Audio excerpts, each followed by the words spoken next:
बिस्मिल्लाहिर्रहमानिर्रहीम। ये आप लोगों का लेक्चर नंबर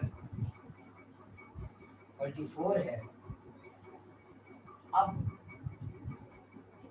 ये लेक्चर आपका अहम ज़िलाई की आगे कंटिन्यूएशन पे है कि जो लास्ट लेक्चर था उसमें हमने बात की थी अहम ज़िला की, और एक ग्राफ हमने आई वी का प्लॉट किया कि हमने ये कहा था कि अगर आपके पास यहाँ इधर आई हो, इस तरफ वी हो, यानी पोटेंशियल डिफरेंस, तो जो अहम ज़िला कहता है वो ये कहता है कि ये जो पोटेंशियल डिफरेंस है और ये जो करंट है ये डायरेक्टली आपस में इस तरीके से प्रोपोर्शनल है, डायरेक्टली प्रोपोर्शनल। इसका मतलब क्या है? इसका मतलब ये है कि अगर आपने इस ग्राफ में according to equation v by I is equal to R, ये जो रेजिस्टेंस देखनी है इस ग्राफ में, अगर किसी पॉइंट पे देखना चाहते हो तो इस पॉइंट पे, अगर मिसाल के तौर पे ये दो पॉइंट हैं, यहाँ अगर मैं कहता हूँ कि मैं रेजिस्टेंस देखूँ तो हमें रेजिस्टेंस जो मिलेगी, लास्ट लेक्चर में भी यही बताया था थोड़ा सा, कि ये जो रेजिस्टेंस होगी ये होगी, ये आपके पास डी वी और ये हो गया आपके पास डी आई। तो ये D V divided by D I की रेशियो जो होती है इसको कहते हैं कि ये आपके पास स्लोप। तो स्लोप आपको बताती है कि इसके अंदर इतनी रेजिस्टेंस है। अगर एक ये है, इसी तरीके से एक और मटेरियल है, वो उसकी ये कर्व आती है। तो अगर हम इसी को, मैं डी आई को ऐसे ही कांस्टेंट एज्यूम कर लूँ, देखो डी आई को इसी तरीके से कांस्टेंट एज्यूम कर लो, तो आप देख रहे हो कि आपके पास ये देखो ये डी वी और ये वाला डी आई, अगर इन दोनों का कंपैरिजन आपस में किया जाए तो आपका ये जो डी वी है ये ग्रेटर है इस ब्लैक वाले का, किससे? आपके ब्लू वाले से। इसका मतलब क्या हो गया? इसका मतलब ये हो गया कि इसकी रेजिस्टेंस जो है, ये वाली जो कर्व है ब्लैक, इसकी रेजिस्टेंस हायर है इस वायर की, और इसकी रेजिस्टेंस लोअर है उसके मुकाबले में। यानी दूसरे लफ्जों में आप अगर कहते हो कि अगर आप लोग इसकी स्लोप को इंक्रीज करते जाओ, ये स्लोप अगर इसी तरीके से ऐसे ऊपर की तरफ जाए, इस तरीके से ऊपर की तरफ होती जाए, तो वो इंक्रीज होती जाएगी। ये जो स्लोप जितनी ऊपर की तरफ जाएगी तो उस मटेरियल की रेजिस्टेंस आपकी क्या होगी? ग्रेटर होगी दूसरे मटेरियल से। और फिर दूसरी बात इसमें ये भी है, अगर मैं इस पॉइंट पे, मिसाल के तौर पे ये पॉइंट ले लूँ, इधर ये पॉइंट ले लूँ, तो इन पॉइंट्स पे भी अगर मैं सिर्फ इसकी बात अभी करूँ, जो मैंने डबल राइट किया, इसको क्लिक किया, जो जिसमें मैंने गुड का यानी राइट का निशान डाला है, यानी ब्लू वाली लाइन, मैं सिर्फ इसकी बात कर रहा हूँ, मैं ब्लैक की बात नहीं कर रहा। तो अगर यहाँ भी कोई मैं पॉइंट ले लूँ तो आपका ये जो डी आई और डी वाई बी है, इनकी रेशो फिर भी सेम ही रहेगी। कि याद रखना आपने कि इसका मतलब ये हो गया कि इसके हर एक पॉइंट पे आपकी डी बी और डी आई की जो रेशो है, यानी जो स्लोप है, वो कांस्टेंट रहेगी, वो चेंज नहीं होगी, वो सेम रहेगी। तो इसी को हम लोग कहते हैं, यही आपका क्या है? ये अहम ज़ला है। यही आपको बताता है कि जो हमने डेफिनेशन पढ़ी कि जो पोटेंशियल डिफरेंस होता है अप्लाइड अक्रॉस ए कंडक्टर, ये डायरेक्टली प्रोपोर्शनल होता है to current flowing in it, और तमाम जो अदर फिजिकल कंडीशन है वो रिमेन सेम रहती है। तो जब ये इसकी ये जो वैल्यूज हैं हर पॉइंट पे अगर इस लाइन पे सेम है, तो इस चीज को हम लोग कहते हैं कि ये लीनियर रिलेशन है इसके दरमियान। इसको हम लोग कहते हैं लीनियर रिलेशन रख रहा है आपस में। तो ये क्या है कि ये आपस में फिर वी और आई लीनियर रिलेशन रख रहे हैं। तो लीनियर रिलेशन का मतलब क्या है? इसका मतलब है हर एक पॉइंट पे आपकी डी वी और डी आई जो है, इन दोनों की जो रेशो है वो हमेशा सेम रहेगी, उसके अंदर कोई फर्क नहीं होगा। इसके मुकाबले में अगर मैं इस तरीके से ग्राफ प्लॉट करता हूँ इधर मैं आई ले लेता हूँ, इधर मैं वी ले लेता हूँ। तो अगर मैं इधर ऐसे ये एक लाइन ड्रा करता हूँ, अब मैं कहता हूँ कि यहाँ मुझे अगर इसकी रेशियो निकालनी है तो फिर यहाँ भी मैं क्या करूँगा, यहाँ भी मैं 2 पॉइंट ले लूँगा, एक ये हो गया और ये आपका ये हो गया। अब ये जो रेशियो है, अब ये जो ये अब आपका डी आई है और ये जो है ये डी वी है। तो यहाँ आपके पास D I by D V की रेशियो, यानी ये जो थीटा यहाँ बन रहा है जिसको आप लोग कहते हो स्लोप जो कहते हो, तो स्लोप यहाँ क्या होगी, स्लोप इसकी D I by D V होगी। तो क्या हम ये कहेंगे कि ये रेजिस्टेंस है यहाँ? तो नहीं, ये हम नहीं कह सकते, क्योंकि आपका जो लॉ है वो D V by D I का है। अब ये कौन सी क्वांटिटी है, ये उसके मुकाबले में उसका उलट हो सकती है। यहाँ क्योंकि ये डी आई और डी वी पे है तो ये उसके उलट है। यानी अगर मैं इसको इस तरीके से कह दूं कि यहाँ अगर मैं इसके मुकाबले में यहाँ एक लाइन ले लूं इधर, तो ये अब नीचे की तरफ आ रही है। तो यहाँ अगर इन पॉइंट्स पे देखोगे तो यहाँ जो 2 पॉइंट लोगे तो यहाँ उसकी उसके मुकाबले में ऑपोजिट मतलब बिहेवियर इसके मुकाबले में ये शो कर है। यानी मेरे कहने का मतलब ये है कि यहाँ इसकी रेजिस्टेंस आप लोग ऊपर की तरफ जा रहे हो तो इंक्रीज कर रही है, और इसमें जिस भी मटेरियल की जो कर्व होगी वो अगर नीचे की तरफ इधर आ रही होगी तो उसकी रेजिस्टेंस ज्यादा होगी। यानी दूसरे लफ्जों में या उलट कहूंगा तो रेजिस्टिविटी की बात करूंगा वो ज्यादा होगी। तो ये इन दोनों में ये डिफरेंस है, ये देख लेना है कि आया ग्राफ जो है वो वी आई के दरमियान है या आई वी के दरमियान है। इस चीज को आपने वहां देखना है।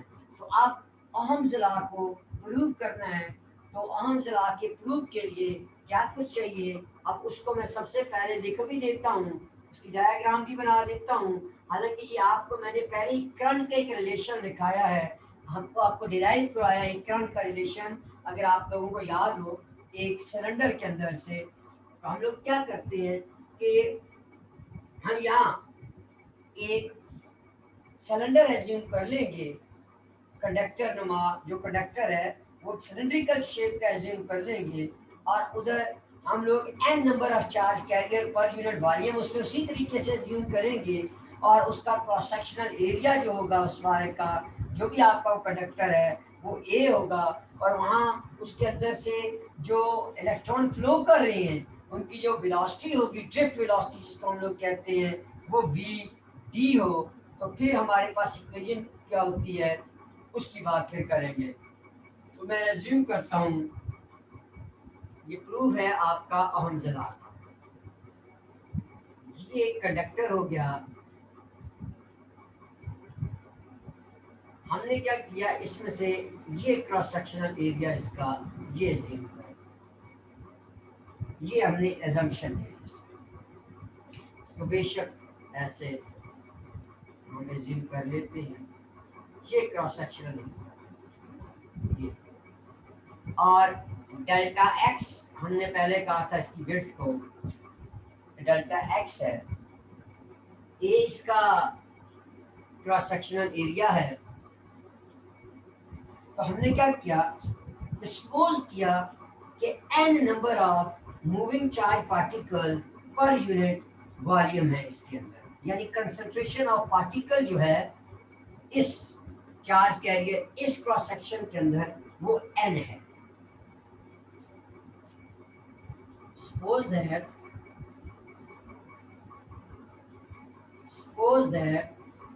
मैं इसको दो हिस्सों में डिवाइड कर देता हूँ ऐसे। Suppose that n be the number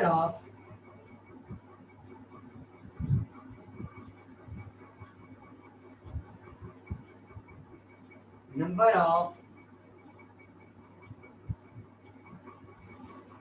charge carriers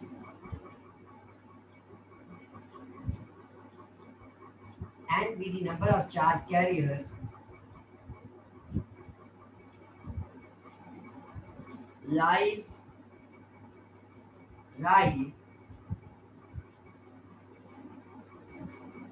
per unit volume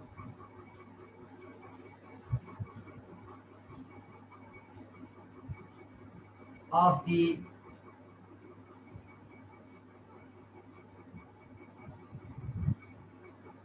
conductor या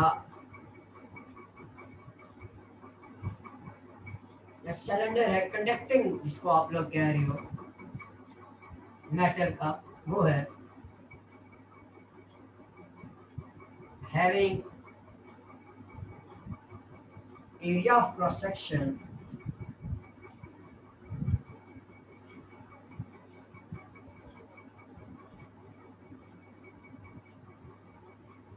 ये उसका क्रॉस सेक्शनल एरिया हो सकता है। तो हमने इससे पहले और हम ये भी एज्यूम करते हैं कि उसकी जो वेलोसिटी है, ड्रिफ्ट वेलोसिटी जिससे वो मूव कर रही है, वो वी डी है, यानी V D. Assume that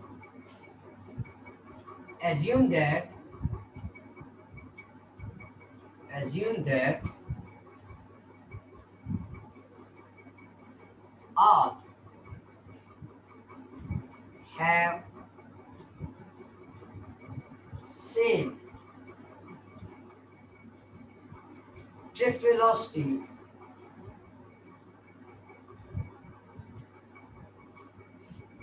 with magnitude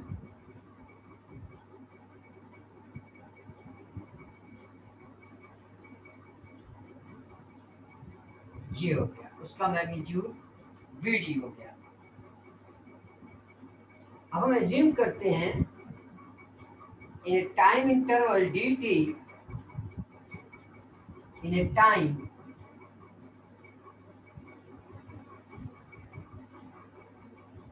interval dt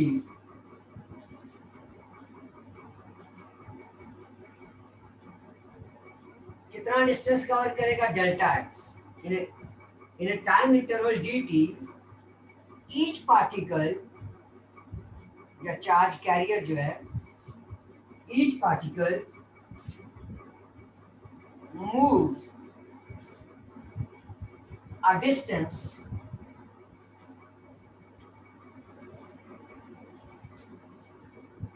delta x, that is हमें पता है कि s is equal to V T होता है, तो यहाँ delta x is equal to V D into delta T हो गया। तो यहाँ से आपके पास डेल्टा x क्या हो गया, that is delta x is equal to v into T हो गया। इतना डिस्टेंस वो क्या करेगा, मूव करेगा। इसको मैं डेल्टा टी नहीं डी टी कह देता हूँ, इसको मैं डी टी कह देता हूँ। ये डी टी से मैं रिप्रेजेंट किया क्योंकि उधर टाइम मैंने डी टी लिखा है। अब इसमें क्या होगा कि जो पार्टिकल आपके फ्लो आउट होंगे एक एंड से, यहाँ से अगर वो फ्लो आउट होंगे उतने ही क्या होंगे, इधर से इंटर हो रहे होंगे। तो मेरे कहने का मतलब the particles that flow out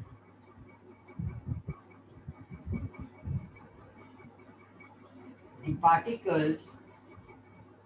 particles मैं दूसरी तरफ इसको लिखता हूँ, the particles that flow out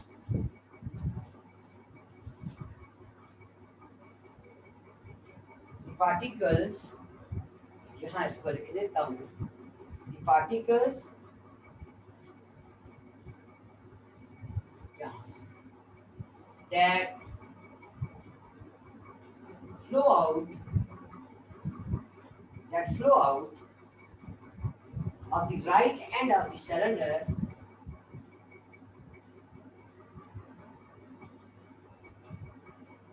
right end of the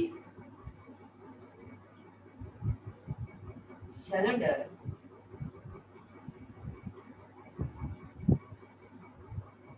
with length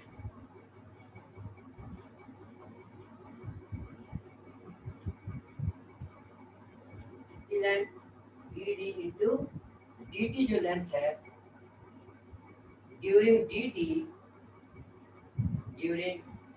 dt इस टाइम में are the particles are the particles were within this cylinder at the beginning of the interval dt.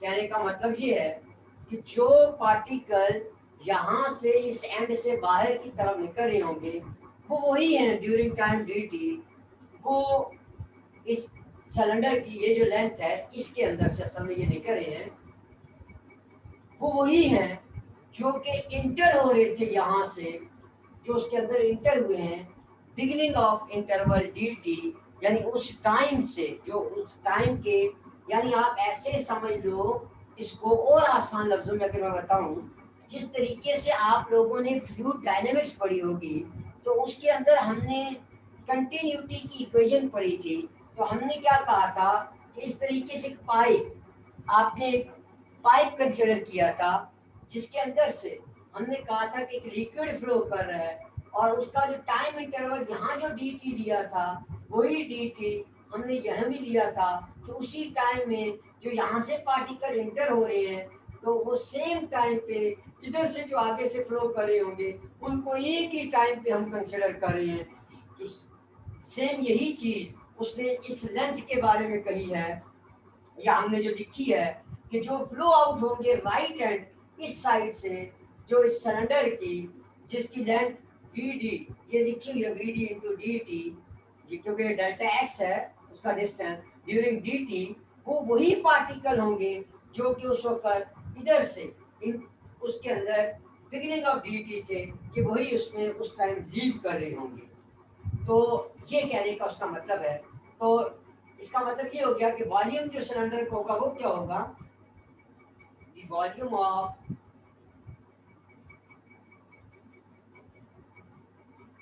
Cylinder is area into length, और area length की जगह D D into D T ये हो जाएगा, ये आपका वॉल्यूम ऑफ सिलेंडर हो जाएगा। और number of particles and the number of charge carrier या particles, the number of particles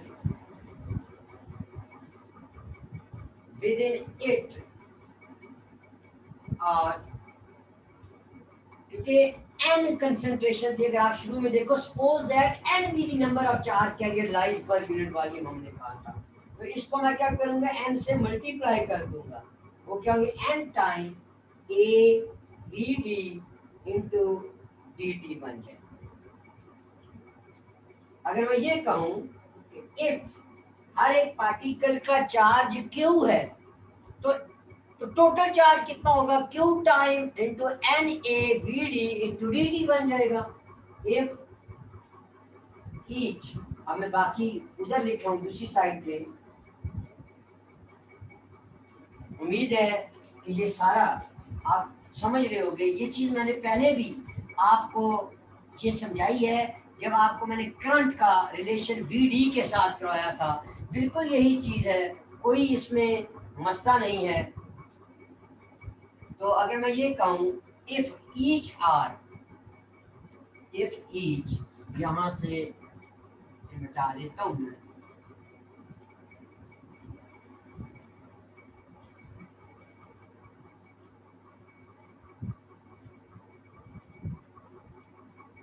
if each particle have, if each particle have, if each particle have a charge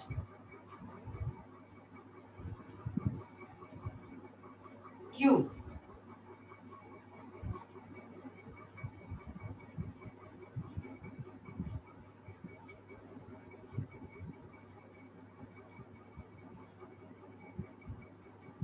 then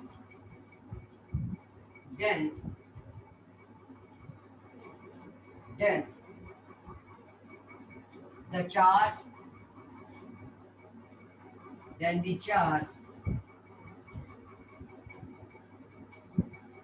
flows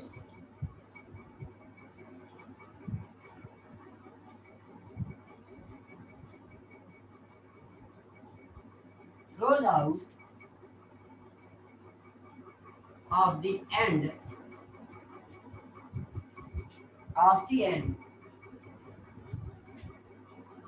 the cylinder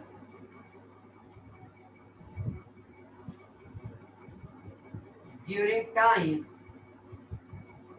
dt, क्योंकि यहाँ हम लोग time dt ले रहे हैं, इसीलिए उस चार्ज को भी हम लोग क्या कहेंगे, dq से रिप्रेजेंट करेंगे। फिर बेशक उसके अंदर चार्ज q है, लेकिन जो बाहर का चार्ज है उसको हम लोग क्या कहेंगे, dq से रिप्रेजेंट करेंगे। देखो dq into q time of n a bd into dt हो गया। तो ये देखो, ये क्यों मैंने dq लिखा, इसलिए कि हम dt की बात कर रहे हैं ना, तो जब dt की बात करेंगे तो हम लोग क्या करेंगे, फिर dq की बात करेंगे। वो अलग बात कि उसके अंदर चार्ज कितना है, वो q के बराबर है, लेकिन क्योंकि हमने एक टाइम पे, एक स्मॉल टाइम की बात करनी है, तो उसके लिहाज से हम लोग किसी इंस्टेंट की बात करें हम लोग, इसीलिए हम लोग उसको dq से मैं उसको रिप्रेजेंट कर रहा हूँ। तो dq ये हो गया आपके पास। तो हम लोग इसको अगर मैं करंट में चेंज, वी नो दैट, या ऐसे लिख लूं, equation number 1, so the current will be, हमें पता है करंट होता है I is equal to dq divided by dt। अब मैं इसमें वैल्यूज पुट कर देता हूँ dq की, तो I is equal to q time na bd dt divided by dt हो गया। dt से dt कैंसिल, तो हमारे पास I क्या बच गया, I is equal to q na into vd। ये आपके पास इक्वेशन आ गई इसकी। अब क्योंकि ये जो जनरल इक्वेशन है, तो मैंने इलेक्ट्रॉन के लिए, क्योंकि कंडक्टर के अंदर जो आपका करंट फ्लो करता है, उसकी सारी रिस्पॉन्सिबिलिटी जो होती है वो किसकी होती है, आपके फ्री इलेक्ट्रॉन्स की होती है। तो इसी इक्वेशन को अगर मैं एक कंडक्टर के अंदर फ्री इलेक्ट्रॉन्स के लिए लिखूं, तो आपको पता है कि इलेक्ट्रॉन के ऊपर जो चार्ज होता है वो यहाँ तक, इसके बाद इंशाल्लाह नेक्स्ट स्टेप पे कर दूंगा, क्योंकि लाइट यहाँ से चली गई है।